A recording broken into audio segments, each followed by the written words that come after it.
Namaste, and this is part 1 of sharing my real life short story with you. Please ignore the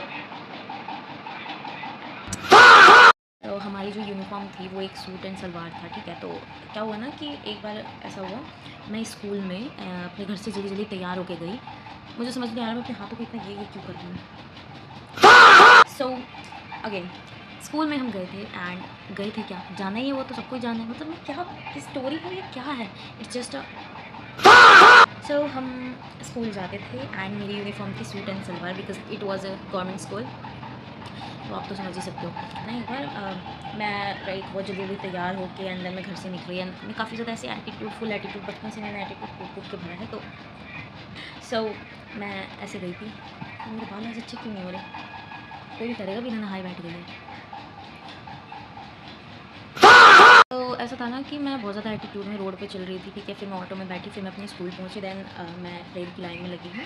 कुछ बच्चे पीछे मतलब हंस रहे थे। आई वाज लाइक कि क्यों हंस रहे हैं, आई डोंट नो, ठीक है, क्यों हंस रहे हैं मुझे क्या पता है यार। मैं आगे लाइन में हूँ, एक तो मैं हुई पिद्दी सी, मेरी हाइट इतनी सी बॉनी सी, तो आगे थी मैं और पीछे लड़कियाँ हंस रही थी। फिर मैं ये सोच रही थी कि आखिर ये हंस क्यों रही है, मुझे भी हंसना है, मुझे भी रीज़न बताओ ताकि मैं भी हंस सकूँ यार। तुम अकेले अकेले हंस रहे हो, तुम्हें शर्म नहीं आ रही है। तो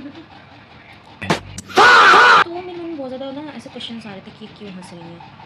देन मेरे मतलब प्रेयर की लाइन में मेरे पीछे जो लड़की खड़ी थी उसने मुझे बोला कि रोज तूने सलवार उल्टी पहनी है। आई वाज लाइक, मतलब पूरा डीवा वाला मेरा रोल था। तो मैंने ऐसे देखा, फिर मैंने कहा कि यार हो ही नहीं सकता, आई मीन हाँ। देन जब मैंने देखा, मतलब मुझे यकीन नहीं हुआ कि मैं ऐसी बन के आ रही हूँ।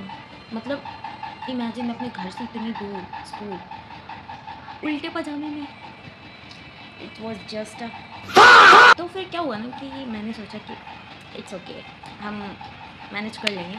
फिर मैंने क्या किया, मैं प्रेयर की लाइन से फुर से भागने लगी। तो मेरी टीचर ने नोटिस किया एंड वो मेरे पास आई और उसने मेरे से बोला कि ओए इरा, किससे पूछ के जा रही हो, कहाँ जा रही हो, प्रेयर की लाइन में से क्यों निकली बीच में से। मैंने कहा वो मैम, नहीं तुम बताओ क्यों जा रही हो। मैंने कहा मैम मैंने ना पजामा उल्टा पहन लिया, प्लीज़ मुझे चेंज करने जाने दो, आई मीन सीधा करना। वो मैम इतना हंसी मेरे ऊपर, इतना हंसी, कह रही है सो उठ के खाना बनाती हो या जिम विम जाती हो या क्या करती हो कि तुम व्हाट। मैंने कहा मैम आज मैं लेट हो गई थी ना, तो जल्दबाजी में मैंने उल्टा पहन लिया। मैंने बोला तुम जाओ, इससे पहले मैं हंस के सबको बता दूँ। मैंने कहा मैम प्लीज़ मुझे जाने दो। उसके बाद जब मैं अपनी स्कूल से मेरी छुट्टी हुई है, मैं घर को लौटी, तो मुझे मेरी गली की आंटी ने क्या कह रही है, बेचा सुबह तुमने उल्टी पजामी पहनी थी, उल्टा पजामा पजामी वटावर, तुमने उसे चेंज कर लिया। मैंने कहा मुझे उस आंटी पे गुस्सा तो बहुत है कि मैं उसे बोल रही कि अरे बुढ़िया, जब तू यहाँ बैठी थी, तूने मुझे देखा था तो मुझे बता सकती थी ना कि बेटा तुम्हारा पजामा उल्टा है, बट नहीं, तुम कैसे बिना मेरा मजाक बनाए तुम मान सकती थी, नहीं ना। तो मैंने अपने मन में इतनी सारी गालियाँ दी उसे। फिर मैंने कहा हाँ आंटी, वो मैंने स्कूल में ना उसे चेंज कर लिया। आंटी भी लाइक चलो सही है बेटा, हम तो यही सोच रहे थे, टेंशन हो रही थी कि गुड़िया सही से पहुँची, यानी तेरी गुड़िया तेरे को इतना मारूंगा ना, इतनी इरिटेटिंग थे वो जस्ट देंगे। So that was the story, and I know कि लिटिल बिट फन हो सकती है, बट मेरे लिए उस टाइम पे बहुत ज़्यादा सीरियस मैटर हो चुका था कि मतलब मैं रास्ते में अपनी बेइज्जती करवाती आई थी उल्टा पजामा पहन के। एंड आई नो कि इसमें बेइज्जती वाली क्या बात है, बट एज यू नो कि कैसी जनरेशन है, क्या है, अभी 19 साल की भी नहीं हुई, मुझे सब पता चल गया कैसी जनरेशन है, देख रहे हो आप लोग। सो ये थी मेरी स्टोरी, एंड आई होप कि आपको अच्छी लगी होगी। और अगर आपको अच्छी नहीं भी लगी होगी ना, तो आप लाइक कमेंट कुछ मत करना, बस तुम देख लेना, क्योंकि मैं ट्राई कर रही हूँ कि मैं एक्स्ट्रोवर्ट बन सकूँ, लाइक मैं ना रिकॉर्डिंग कर सकूँ। मैं बहुत ज़्यादा शर्मीली हूँ, तो मुझे थोड़ी सी हिम्मत चाहिए इन सब के लिए। तो it's my first time, so thank you so much, bye.